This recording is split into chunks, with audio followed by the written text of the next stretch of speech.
اے اللہ میری قبر کی وحشت کو انس سے بدل دے، مجھ پر قرآن عظیم کی برکت کے سبب سے رحم فرما اور اس کو میرا امام اور نور و ہدایت اور رحمت بنا۔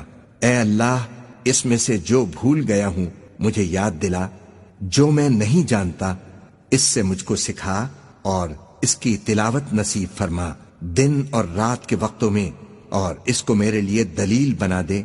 اے دنیا و آخرت کے مالک، اے بے پناہ رحمت و بخشش والے، مجھ پر تیری کس قدر بے شمار نعمتیں ہیں جن میں ہر نعمت پر تیرے شکر کا میں حق ادا نہیں کر سکتا۔ مجھ پر رحم و کرم فرمانے والے، مجھے فقر و تنگ دستی سے ذلیل نہ کیجو، قرض کی بدنامی سے مجھے بچائیو، اور جو نعمتیں تو نے ہمیں دی ہیں ان کو ہم سے واپس نہ لیجو۔ صحت و عافیت کی زندگی عطا فرما، اپنی تمام نعمتوں پر تجھے یاد کرنے، تیرا شکر اور عبادت کا پورا حق ادا کرنے میں ہماری مدد فرما۔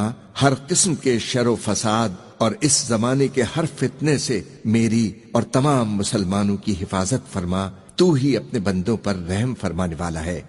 اے اللہ ہمیں ہدایت نصیب فرما، ہمارے ظاہر و باطن کی اصلاح فرما تاکہ ہم گمراہیوں سے دور رہیں، اور ان مقبول بندوں میں ہمیں شامل فرما جو سچے دل سے ایمان لائے۔ تو پاک اور بے عیب ہے، ہم تیری نعمتوں کا شمار نہیں کر سکتے، ہم تیری نعمتوں کے شکر کا حق ادا نہیں کر سکتے۔ تو ہی سب سے زیادہ رحیم و کریم ہے اور ہر مانگنے والے کو سب کچھ دینے والا ہے۔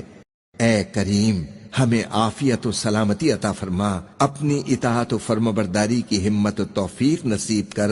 ہماری یہ زندگی تیری امانت ہے، اس لیے برحق دین اسلام پر ایسی حالت میں ہم تیرے سامنے حاضر ہوں کہ تو ہم سے ہر طرح خوش اور راضی ہو۔ تیرے سوا میرا کوئی مالک نہیں، میرا کوئی پالنے والا نہیں، اور تیرے سوا کوئی عبادت کے لائق نہیں۔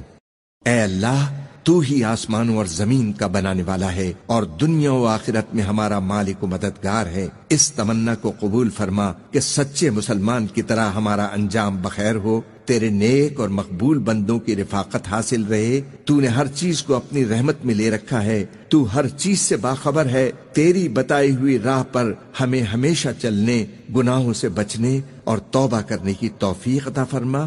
تو نے ہمیں جتنا علم دیا ہے ہم اس سے کچھ زیادہ نہیں جانتے، تو ہی سب کچھ جاننے والا ہے۔ میں تجھ سے دین و دنیا میں ہر طرح کی خیر، ہر آفت سے سلامتی اور ہر مصیبت سے عافیت کا امیدوار ہوں۔ اپنے گناہوں کی معافی کے ساتھ تیرے غضب اور دوزخ کی آگ سے پناہ مانگتا ہوں۔